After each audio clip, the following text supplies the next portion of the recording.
Recording चालू हो गई है? चलो ध्यान दो। तो हम टेंस में जो सबसे पहला जो चैप्टर आता है वो क्या है? Present indefinite. प्रेजेंट मतलब वर्तमान काल और इंडेफिनिट का मतलब क्या होता है? अनिश्चित काल। मैंने बताया था इंडेफिनिट को सिंपल टेंस भी कहते हैं। कौन सा टेंस? सिंपल। इसी को बोलते हैं साधारण टेंस। तो हम सबसे पहले इसी के विषय में पढ़ने वाले हैं, ठीक है? तो इस टेंस में क्या होता है? वाक्य के अंत में ता, ते, ऑब्लिक ती आता है। जब इस टेंस में हम वाक्य बनाते हैं तो वाक्य के अंत में क्या रहेगा? ता, ते, ती। ठीक, इन तीनों में से कुछ भी हो सकता है, लेकिन आएगा लास्ट में यही ता वाली जो सीरीज है वही रहेगी। बात समझ में आई? अब हम इसका नियम जानते हैं। सिंपल सेंटेंस बनाने के लिए इसका फॉर्मूला क्या है? सबसे पहले हम लिखेंगे सब्जेक्ट। सब्जेक्ट के साथ क्या रहेगा हमारा? वर्ब। और वर्ब में कौन सा फॉर्म लगेगा? क्रिया का कौन सा रूप इस्तेमाल किया जाएगा? फर्स्ट। कौन सा? First form. और इसके साथ क्या लगाया जाएगा?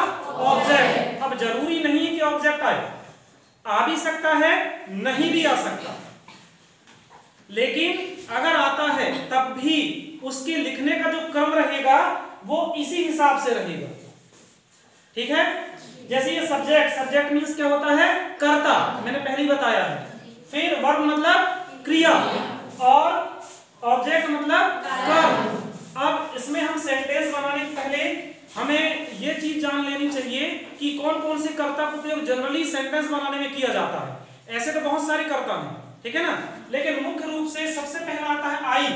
आई का मतलब होता है मैं। फिर दूसरा जो कर्ता है वो है वी। इसका इस्तेमाल होता है हम के लिए। हम मतलब एक से अगर अधिक है तो। अगर हमारा कर्ता प्लूरल नंबर में है तो प्लूरल मींस क्या होता है? बहुवचन। तब हम वी का इस्तेमाल करेंगे, ठीक? इसके बाद आता है दे। दे का मतलब क्या होता है? वे। मान लो अगर बहुत सारे लोग दूर खड़े हों और वो कोई काम कर रहे हों तो वैसी स्थिति में हम क्या करेंगे? उनको इंगित करने के लिए और कोई सेंटेंस बनाना है तो हम दे का इस्तेमाल करेंगे। मान लो वे खेल रहे हैं, ठीक है ना, दे प्ले, ठीक? इसके बाद आता है यू। यू का मतलब क्या होता है? तुम। इसका मतलब, इसके बाद है ही। इसका मतलब होता है वह। ये इस्तेमाल होता है मेल के लिए, मतलब पुरुष जाति के जितने भी कर्ता होंगे सबके लिए आप क्या इस्तेमाल करोगे? ही। फिर आता है सी। इसका मतलब भी वह होता है, पर यह इस्तेमाल होता है फीमेल के लिए। फीमेल मतलब स्त्री जाति के जितने भी कर्ता होंगे सबके लिए आप क्या इस्तेमाल करोगे? सी। और इसके बाद आता है इट। इट मतलब यह। और लास्ट में जो और बचता है वो होता है नेम। अब नेम में किसी का भी नाम हो सकता है, सीता, गीता, राम, श्याम, ईटीसी, ठीक? इतने कर्ता हैं जिनका उपयोग हम टेंस में सेंटेंस बनाने के लिए इस्तेमाल करने वाले हैं। क्लियर? अब हम वापस इसी में आते हैं एक बार फिर से। अब देखो ये हमारा हो गया फॉर्मूला। सिंपल सेंटेंस बनाने का फॉर्मूला है। सिंपल मींस साधारण, ठीक है? अब हम एक एग्जांपल लेते हैं, हिंदी में लेते हैं पहले। मैं खाता हूं। ये एक सिंपल सेंटेंस है। क्या है?